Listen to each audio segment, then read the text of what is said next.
For the audience, this was maintenance work carried out on that particular Concorde a few days before the accident, and you say that the engineers forgot to put a pretty important part back in, one of the spaces. That plus the problem with the brakes caused the plane to fly in a lopsided manner. It wasn't the fire that caused the accident. No, I won't say there is one cause. There is many causes of the accident. Because if we look closely to the FDR, we can see that the longitudinal trim is not set properly.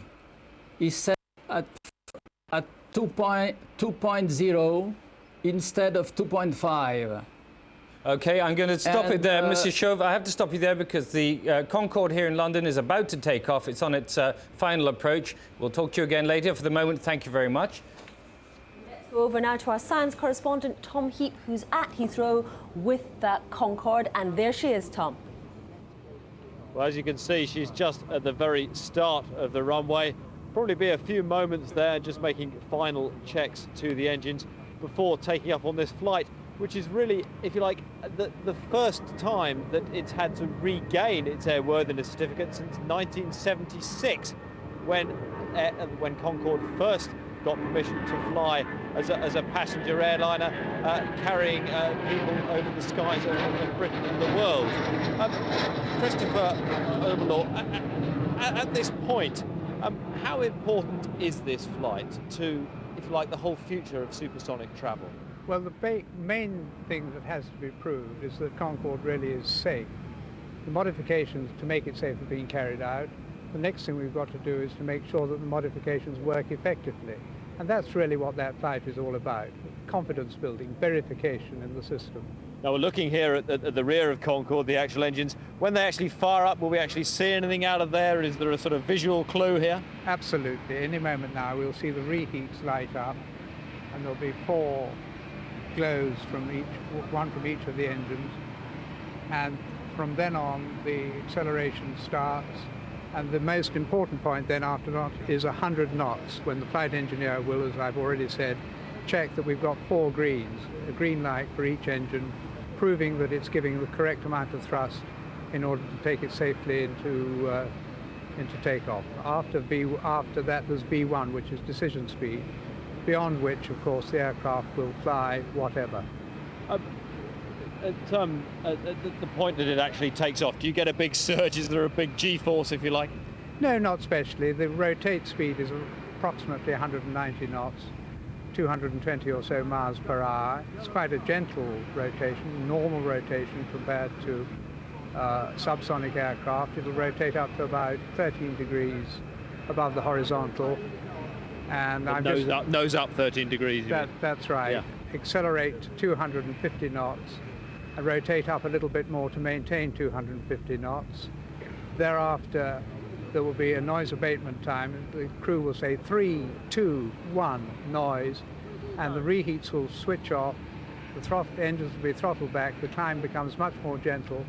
And from this runway in particular, there will be a right turn after takeoff to take it back to the west and out towards the Atlantic. And that's one of the distinctive things about Concorde over, if you like, other modern aircraft. Because it was designed now a while ago, you really have to fly it. It's not all done by computer. I think that's correct. I mean, there are a pair of autopilots and it does a very effective automatic landing. But it's much more of a hands-on aircraft, I would say, than the latest subsonic aircraft. Does that make it popular with pilots, if you like, still having to very much get in there, more of perhaps a physical job? Oh, completely. I mean, it's a joy to fly. I mean, frequently, just for pleasure, one would fly it all the way from takeoff to twice the speed of sound, hand fly it all the way up. But the technology was so incredible that the flying control system tends to flatter the pilot. It's a secret that we don't usually like to divulge. You flew it for 10 years, from 1976 to 86. Would it be pretty much the same if you were to get into the cockpit now? Well, I'd like to say that I've remembered it all, but obviously before I got into the cockpit, I'd have to do an extensive simulator course just to prove that I hadn't forgotten anything. But it's still a forest of dials. If one went in there, it looks quite unlike a modern aircraft with, really the dials, as I say, covering every surface. Oh yes, it is. I mean, modern aircraft have got computer screens and on those computer screens are all the information you can call up as and when necessary. But in Concorde's case, all the dials are simply there, and anytime you want a piece of information, you just find with your eye the correct dial and say, ah, good, it's working. Now, the chief pilot today, Mike Bannister, I believe, joined in 1977. He was the youngest pilot that British Airways had at that time. You must have flown alongside him. What kind of a man is he? Oh, he's a very exact sort of man. He's precise. He, of course, was in charge of Concorde when Concorde flew over London on the 50th anniversary of Heathrow in formation with the red arrows. I think the aircraft is actually beginning to take off now. Just briefly tell us what we can see there. You can see all 4 reheats in this. Okay. It's rolling, just hear the noise now. Yeah. Okay, I think that we couldn't and shouldn't compete with the noise of Concorde.